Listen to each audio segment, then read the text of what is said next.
bagong loan application tayo guys na pag-uusapan. At alam nyo ba guys, what you see is what you get. Yes po, may pagganon silang eksena. Meron silang zero extra fees. Kung ano daw po yung nakalagay sa loan details, yun at yun mismo ang iyong marireceive. At ito pa ha, meron silang long-term repayment period at meron silang low interest rate. O diba? Mukhang promising itong loan application na to kasi dun pa lang sa mga sinasabi niya, talaga pong mapapa-install ka ng kanyang application. Which is, ito nga yung pag-uusapan natin na bagong loan app is si Flash Peso, Loan App Philippines na under po ng RNJ Nedams Lending Investor Corporation. So, as of now, meron pa lang siyang 155 ratings at 4.8 star. Yes po, kalalabas pa lang po ng application na to. Kaya dapat po nating siyasatin kung anong meron sa kanya, guys. Kung okay ba siyang utangan, kung totoo ba yung kanyang what you see is what you get, zero extra fees, may pa long term at pa low interest pa yan sila dyan, guys. Kaya alamin muna natin, ako muna yung magta-try nito para malaman nyo kung okay ba talaga yung application na to. At baka ito ay next in line na sa mga maasahang loan application. Pero bago natin puntahan itong si Flash Peso at alamin kung okay ba siyang utangan talaga, kung hindi ka pa po dyan nakasubscribe sa aking YouTube channel, kaya click the subscribe button, turn on the notification bell and be updated lagi sa ating mga latest upload at syempre sa ating pa-daily Gcash giveaway winners. At ito na nga po yung first lucky winner natin for today's video. So congratulations na po sa'yo kaagad. Mag-PM ka na po kaagad sa aking Gmail account, no? Para maklaim mo na agad yung prizes mo. And for those na nalulungkot kasi hindi pa nila nakikita yung pangalan nila sa winners, naku, huwag kayong mag-alala guys. Kasi marami pa tayong susunod, no? So don't forget to like this video, mag-iwan ng comment dyan sa comment section, and please share this video na rin para maraming makakita, maraming makapanood, at maraming makasali sa ating pa-monthly cellphone giveaway. So nag-announce po ako last Monday kung sino yung lucky winners natin. Kaya check nyo po yun kasi baka kasi nakakaligtaan nyo guys is kayo na pala yung winners, no? Puntahan na po natin itong bagong loan application na kalalabas pa lamang na medyo promising guys based on their ads na what you see is what you get, zero extra fees, may low interest rate pa, o diba? San ka pa? So if you are interested na malaman kung anong meron dito guys, so keep on watching.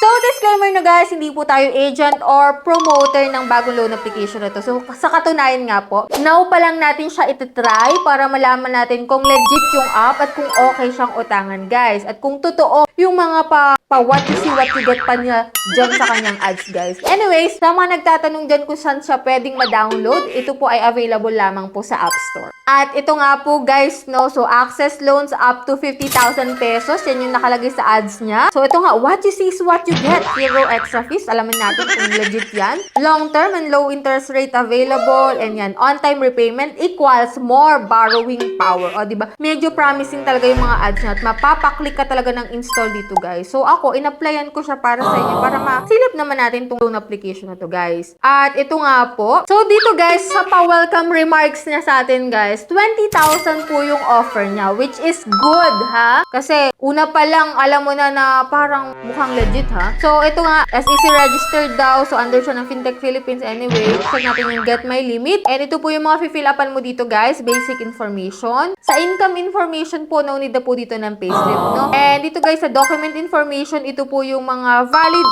ID. So, dito, guys, sa document information, wala naman po sila ditong list ng IDs na recommended or nung pwede dito. Basta picturean mo lang yung ID mo and then next lang guys. And then may face recognition sila dito. Tapos next nun is contacts verification. Need mo lang po dito ng 3 contact number. And make sure na kung sino yung ilalagay mo dun kasi may note sila dito guys. Sabi dito, the contacts you add will act as guarantors for your loan. So make sure you have their consent before proceeding. So magiging guarantors mo sila guys kapag sila yung nilagay mo dito. So dapat alam nila na sila yung ilalagay mo as reference. So, if your loan becomes overdue and you are unreachable, we will reach out to the guarantors you have provided. O, sila dito kasi yung tatawagan, sila yung ite-text dito guys kapag hindi ka nila makontakt talaga. At number 3, calls and collections involving your contacts are not related to Apple Incorporated. So, hindi daw siya related. Anyway, make sure nyo pa rin kung sino yung 3 ilalagay nyo dyan. And after nun guys, dito sa bank information, ito po ay pwede sa e-wallet o bank card. Sa e-wallet po, may option sila na GCash, GrabPay, and PayMaya. pera. And after nun guys, may pa-congratulations sila dito guys. You have finished all the certifications. We have prepared a loan product portfolio with a 90% approval rate for you. O 90%, no? Malaki yung chance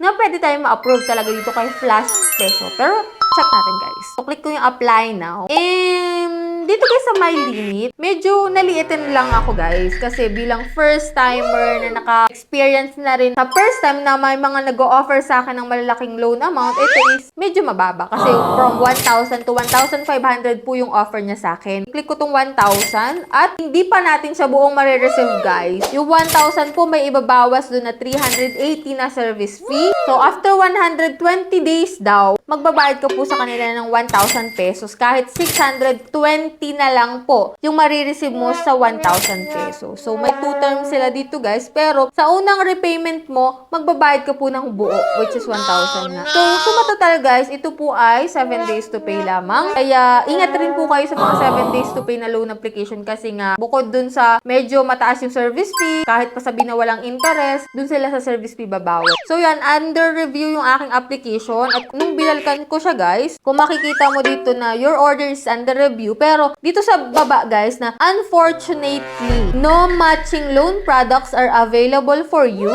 Keep your credit record good for better options. Ibig sabihin guys, rejected yung ating application dito kay Flash Peso. Anyway, kung isa ka dyan sa nag-apply na rin kay Flash Peso at ikaw ay na-approve, i-share mo naman yung experience mo dyan sa comment section para at least magkaroon ng idea yung mga bago pa lang at gusto talagang mag-try dito kay Flash Peso. Hindi ko naman sinasabi na porket 1,000 to 1,500 yung mapapa-approve sa akin na loan amount is same na rin tayo ng pwedeng ma-approve dito guys. So, pwedeng mas mataas pa dito guys yung sa inyo. So, yan lang yung vlog natin about dito kay Flash Peso. Hindi naman natin nakita yung what you see is what you get nga. Pero, nakalagay naman sa loan details nila na doon sa 1,620 na lang yung marireceive mo. So, siguro nga, what you see is what you get. Yun nga ata talaga yung marireceive natin dito guys. Anyway, nasa inyo pa rin yung decision kung go kayo dito or hindi. And bago tayo magtapos guys, i-announce ko po muna yung aking second lucky winner for today's video. Ayan, congratulations na po sa'yo kaagad. Mag-PM ka na po sa aking Gmail account para ma-claim mo na po yung prizes mo. And yan, stay connected, stay active lang para sa mga hindi pa nakikita yung pangalan nila sa winner. So that's it. Yan lang muna yung vlog natin for today. Kung hindi ka pa nakasubscribe, just click the subscribe button, turn on the notification bell, and be updated lagi sa ating mga latest uploads. So bye-bye na muna for now guys. See you on my next video.